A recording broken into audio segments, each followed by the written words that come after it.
Совсем скоро мы узнаем имя новой мисс Республики Саха-Якутия. Ежегодно этот конкурс набирает обороты. В этом году он будет весьма грандиозным. Как раз сейчас у девочек проходит репетиция. На ней находится наш корреспондент Анастасия Кобызева. Настя, приветствую. К какому этапу готовятся девушки? Что необычного будет в этом году? Юля, я тебя приветствую, но перед тем, как ответить на все твои вопросы, я сразу хочу сказать, что я уверена, что все мужчины, телезрители нашего телеканала сейчас просто застынут у экранов телевизора, потому что, такую красоту можно увидеть только на конкурсе «Мисс Республика Саха-Якутия». Перед тем, как мы сюда приехали, когда мы начали снимать репетицию, я просто затерялась в этих стройных рядах с длиннющими ногами. Честное слово, оператор еле-еле меня здесь нашел. Ну что ж, в этом году рекордное количество за всю историю этого конкурса участниц. 27 девушек, 27 красавиц со всех уголков нашей необъятной республики. В этом году очень много, скажем так, фишек. Например, раньше девушки никогда вместе не жили. Совсем недавно девушки заселились в одну из гостиниц нашего города. Они не только вместе тренируются, они вместе живут. И, как признаются сами девушки, живут они весьма и весьма дружно. Ну, конечно же, все хотят знать, какие этапы будут в финале конкурса. Их будет 5. Мы насчитали, что их будет ровно 5. Первый выход – это представление себя. Девушки предстанут во всей красе перед жюри и гостями этого шоу. Как раз таки девушки сейчас репетируют именно этот этап. Тайн всех раскрывать не буду, скажу только одно, что он будет под очень красивую этническую музыку. Вы сейчас можете ее слышать. Второй выход — это, конечно же, визитка, затем выход в традиционных национальных костюмах, затем выход в купальниках, ну и, конечно же, самый красивый, самый завораживающий выход в вечерних платьях. Также я хочу кратко сказать о том, что получит победительница этого конкурса. Она станет обладательницей квартиры. Впервые будет такой весомый, скажем так, приз. Помимо этого, она станет обладательницей короны. В этом году она также будет новая. Ее презентация пройдет 18 января. Все уверены, что это будет настоящее произведение искусства. Ну и, конечно же, победительница, главная красавица нашей республики, получит возможность представить нашу республику на конкурсе «Мисс Россия 2020».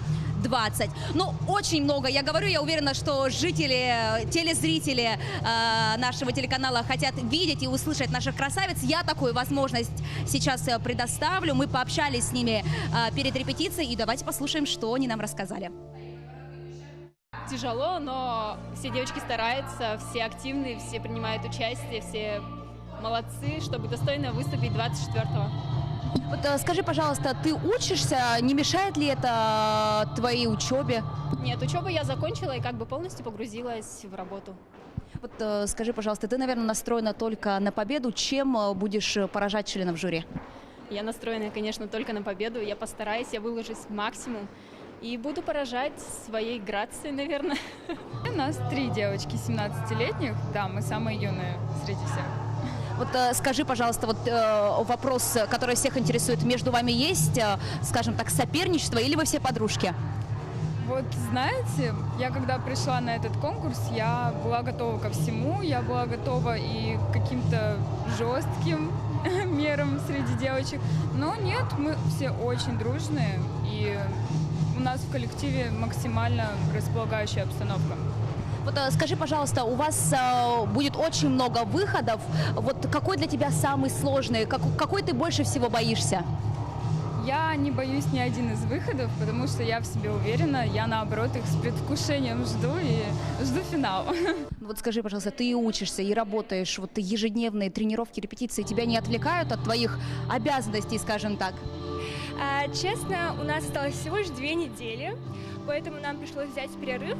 Нас все поняли, с девочками, те, кто работает, учатся, все уже взяли перерыв, так сказать, на 2 недели, чтобы так хорошо подготовиться. Вот скажи, пожалуйста, у меня такой вопрос. Есть такое мнение и у моделей, и у участниц различных конкурсов, что перед финалом девушки не едят несколько дней. Вы себя будете так истязать? Нет, вы что? Нас очень хорошо кормят на самом деле. Знаете, нам еще нас кормят, например, в вилле.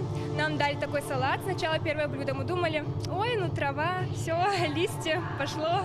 На этом, наверное, все. Потом начали уже приносить разные блюда. Они все такие насыщенные, но полезные. Поэтому, да, правильное питание. Голодом вас не морят? Нет, вы что? Нет, конечно. Ну, не могу не спросить про этапы конкурса. Какой больше всего ты ожидаешь? В каком ты конкурсе предстанешь во всей красе? Ой, во всей красе очень хочу выйти на вечернем платье, вот показать все свои достоинства. Да, у меня будет очень красивое платье, мои подруги, да. Юля, ну и напомню, что финал конкурса «Мисс Республика Саха-Якутия-2020» состоится 24 января в Центре спортивной подготовки «Триумф». Я также хочу отметить, что в финале выступит народный артист России Валерий Меладзе, поэтому это будет такая двойная порция удовольствия. Пропустить такое, ну, просто нельзя. Ну и в завершении мы, конечно же, пожелаем всем этим красавицам удачи. И на этой минуте у меня, Юлия, пока все. Спасибо, Настя. Я напомню, это была наш корреспондент Анастасия Кобзева.